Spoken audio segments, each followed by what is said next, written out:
Good morning girls. Harihar काका में अभी तक हमने यह पढ़ा था कि जब हरिहर काका को अच्छे से खाना नहीं दिया गया तो उन्होंने क्रोध में आकर अपनी थाली आंगन में फेंकी और घर की बहुओं पर क्रोधपूर्ण उन्होंने यह कहा कि मैं अनाथ नहीं हूं, मैं बेसहारा नहीं हूं। मेरे धन पर तो तुम सब मौज कर रही हो, लेकिन अब मैं तुम सबों को बताऊंगा आदि। उन्होंने यह भी कहा था कि मेरे जो हिस्से के 15 बीघे जो जमीन है उस पर जो फसल होती है वह इसी घर में आती है, इसलिए तुम मेरे धन पर मौज कर रही हो। हरिहर काका जिस वक्त यह सब बोल रहे थे उस वक्त ठाकुर बाड़ी के पुजारी जी उनके दालान पर ही विराजमान थे। वार्षिक हुमाद के लिए वह घी और शक्कर लेने आए थे। यानी वे उनके घर में घी और शक्कर लेने आए थे और उसी वक्त हरिहर काका ने थाली फेंकी। यानी जो पंडित थे उन्होंने यह सब देखा और लौटकर उन्होंने महंत जी को विस्तार से सारी बात बताई। यह सुनकर महंत के कान खड़े हो गए। वह दिन उन्हें बहुत शुभ लगा। उस दिन को उन्होंने ऐसे ही गुजर जाने नहीं दिया, बल्कि उसी क्षण टीका तिलक लगाकर कंधे पर राम नामी लिखी चादर डालकर ठाकुर बाड़ी से चल पड़े।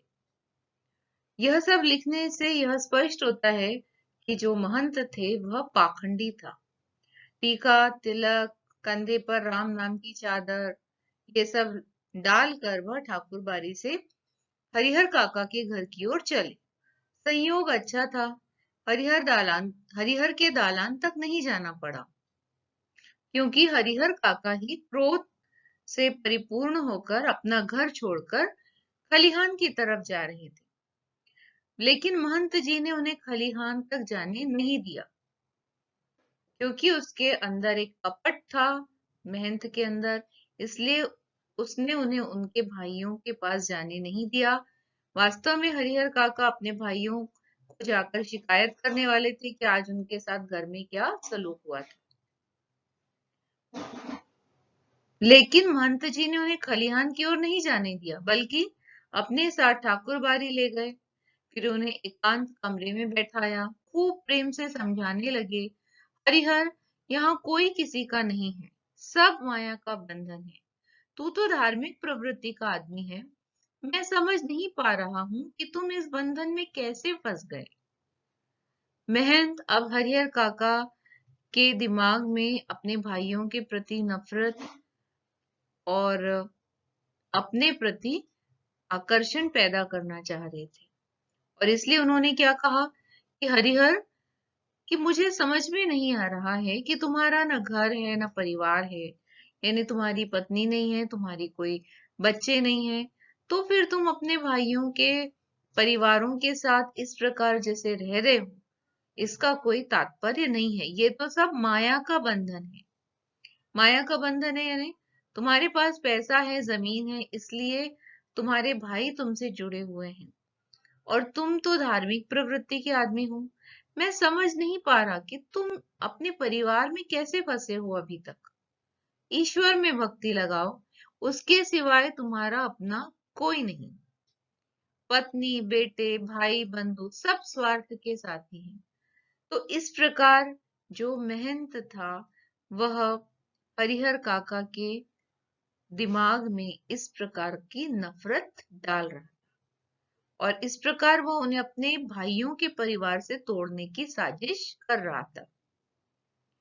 जिस दिन उन्हें लगेगा कि तुमसे उनका स्वार्थ सधने वाला नहीं, उस दिन से वे तुम्हें पूछेंगे तक नहीं।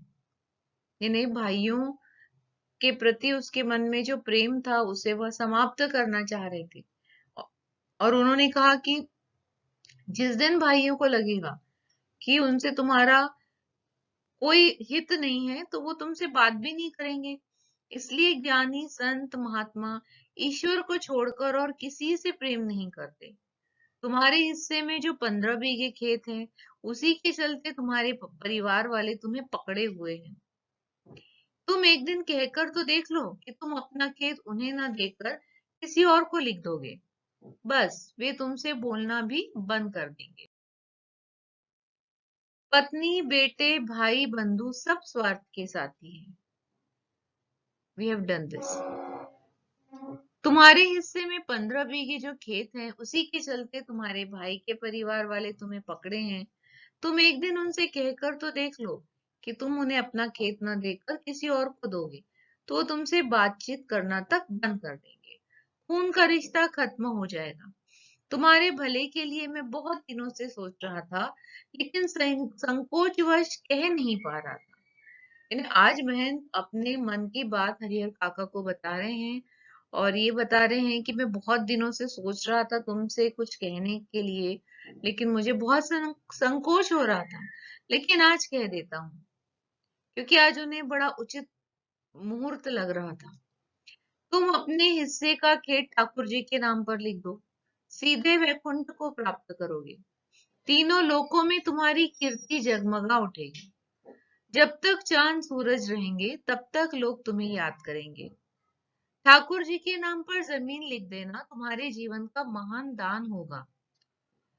ऐसा कहकर वे हरिहर काका के दिमाग में एक प्रकार से भाइयों के परिवार के प्रति जहर घोल रहे थे और हरिहर काका को इस बात को समझाने का प्रयास कर रहे थे कि तुम्हारा तो कोई अपना परिवार नहीं है, तो तुम यदि अपने हिस्से का खेत ठाकुर जी के नाम पर लिख दोगे तो तुम्हें सीधे वैकुंठ की प्राप्ति होगी।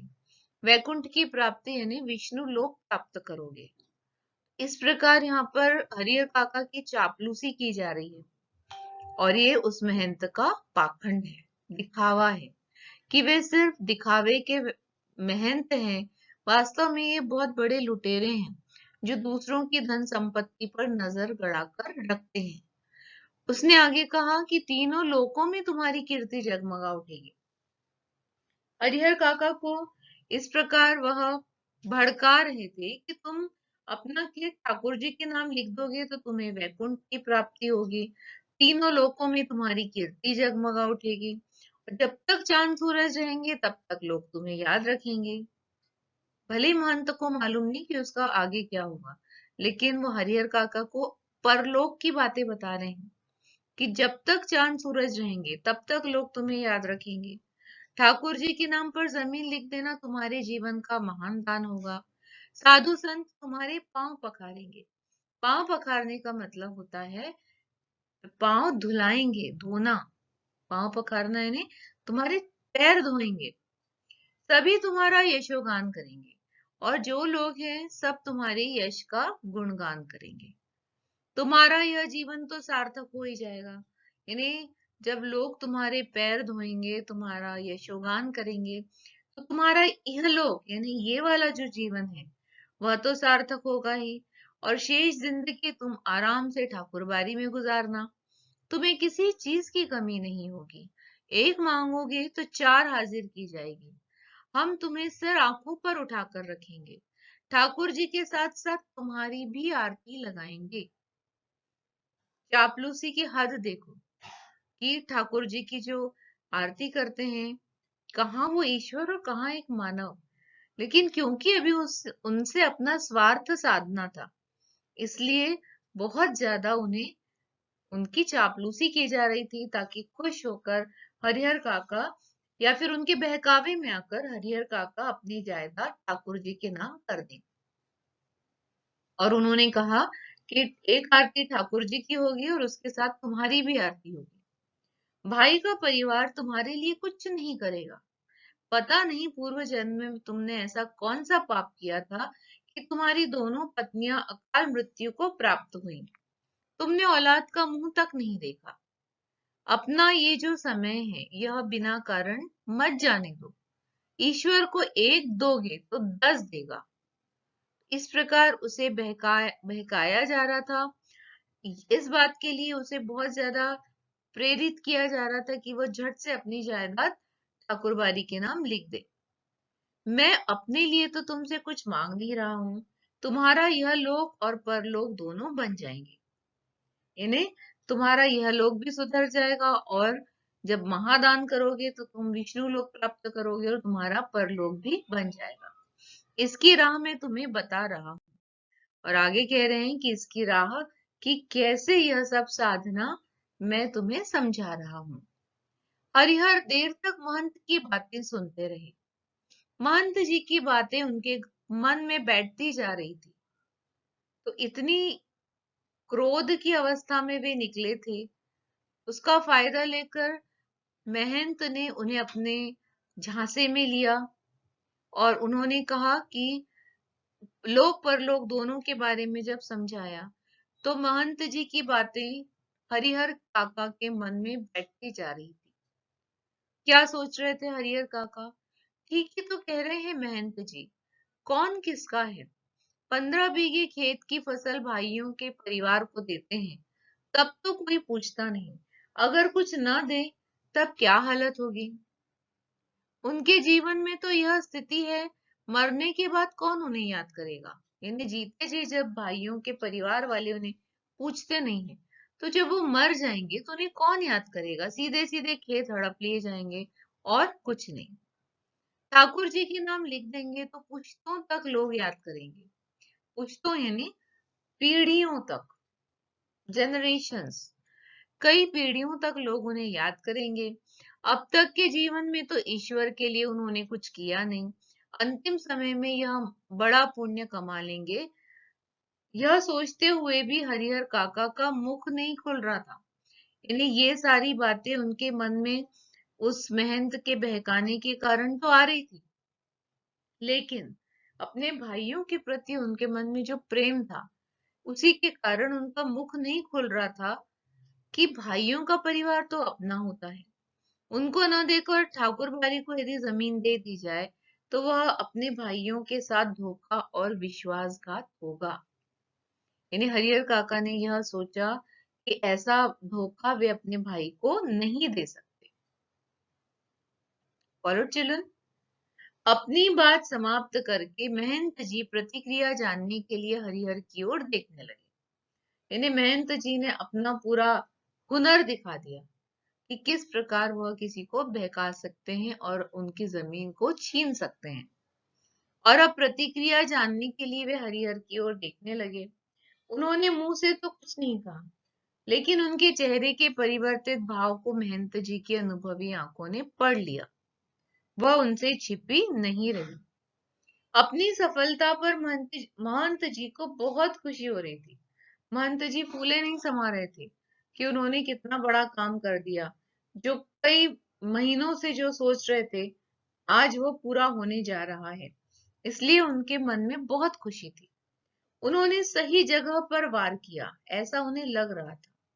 इसके बाद उन्होंने ठाकुर बारी के 2 सेवकों को बुलाकर आदेश दिया कि एक साफ सुथरे कमरे में पलंग पर बिस्तर लगा दिया जाए और हरिहर काका के आराम का इंतजाम किया जाए। फिर तो महंत जी के कहने में जितना समय लगा, उससे कम समय में सेवकों ने हरिहर काका के मना करने के बावजूद उन्हें एक सुंदर कमरे में पलंग पर जा लेटाया। इन्हें सब उनकी चापलूसी में लग गए। यानी किस प्रकार उन्हें एक जमीन हथियानी थी, 15 बीघे कम नहीं होती है। और पूरा जो ठाकुरबाड़ी के जो पूरा परिवार था, जो संत थे, सब अब हरिहर काका की चापलूसी में लग गए। तो महंत के कहने में जितना समय नहीं लगा, उससे कम समय में उन दोनों ने एक सुंदर कमरे में पलंग पर हरिहर काका को लेटा ही दिया।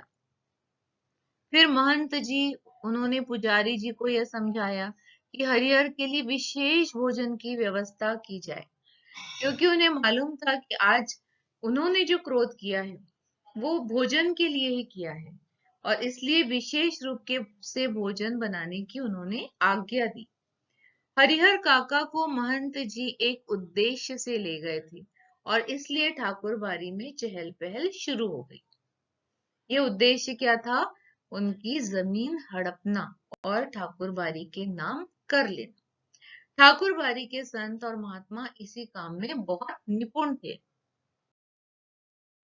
इधर शाम को हरिहर काका के भाई जब खलिहान से लौटे, तब उन्हें इस दुर्घटना का पता चला। जब उन्होंने देखा कि शाम को हरिहर काका घर पर नहीं है, उन्होंने घर वालों से पूछा, तब उन्हें इस दुर्घटना का पता चला। पहले तो अपनी पत्नियों पर वे खूब बरसे, फिर एक जगह बैठकर चिंता मग्न हो गए। उन्होंने अपनी पत्नियों को डांटा, फिर एक जगह बैठकर वे चिंता में मग्न हो गए। हालांकि गांव के किसी व्यक्ति ने उनसे कुछ कहा नहीं था, पर महंत जी ने हरिहर काका को क्या-क्या समझाया है, इसकी भी जानकारी उन्हें नहीं थी। Have you followed this? कि गांव वालों ने नहीं बताया, लेकिन महंत जी ने हरिहर काका को क्या-क्या समझाया, इसकी भी जानकारी उन्हें नहीं थी। लेकिन इसके बावजूद उनका मन एक शंका से और एक व्याकुलता से भर गया। दरअसल बहुत सारी बातें ऐसी होती हैं जिनकी जानकारी बिना बताए ही लोगों को मिल जाती है। इन्हें भाइयों के मन में जो संदेह था कि महंत हरिहर काका को इसलिए ले गया है ताकि वो उनके हिस्से की जमीन हड़प ले, इसकी जानकारी किसी ने उन्हें नहीं दी थी, लेकिन फिर भी उनके मन में यह संदेह आ ही गया। शाम गहराते गहराते हरिहर काका के तीनों भाई ठाकुर बारी पहुंचे। यानी जैसे ही अंधेरा होने लगा, हरिहर काका के तीनों भाई ठाकुर बारी पहुंचे। उन्होंने हरिहर काका को वापस घर चलने के लिए कहा। इससे पहले कि हरिहर काका कुछ कहते, महंत जी बीच में आ गए। आज हरिहर को यहीं रहने दो, बीमारी से उठा है, इसका मन अशांत है, ईश्वर के दरबार में रहेगा तो शांति मिलेगी। लेकिन उनके भाई उन्हें घर चलने के लिए जिद करने लगे। इस पर ठाकुर बारी के लोग उन्हें समझाने लगे। वहां उपस्थित गांव के लोगों ने भी कहा कि एक रात ठाकुर बारी में रुक जाएगा तो क्या हो जाएगा। अंततः भाइयों को निराश होकर वहां से लौटना पड़ा। चिल्ड्रन, ये कहानी अभी यहीं तक हम पढ़ रहे हैं। इसमें यही बताया गया है कि ठाकुर बारी में के संत और महात्मा ने उन्हें बहकाया और अपने ठाकुर बारी में लेकर उनका आवभगत या फिर उनकी चापलूसी करने में लग गए। भाइयों को पता चलते ही उनके मन में शक आया। उन्होंने उनसे घर चलने के लिए कहा, लेकिन ठाकुर बारी के संत महात्मा ने उनसे कहा कि एक दिन इन्हें रुकने दो, उसके बाद ये तो चले ही जाएंगे। This is enough for today.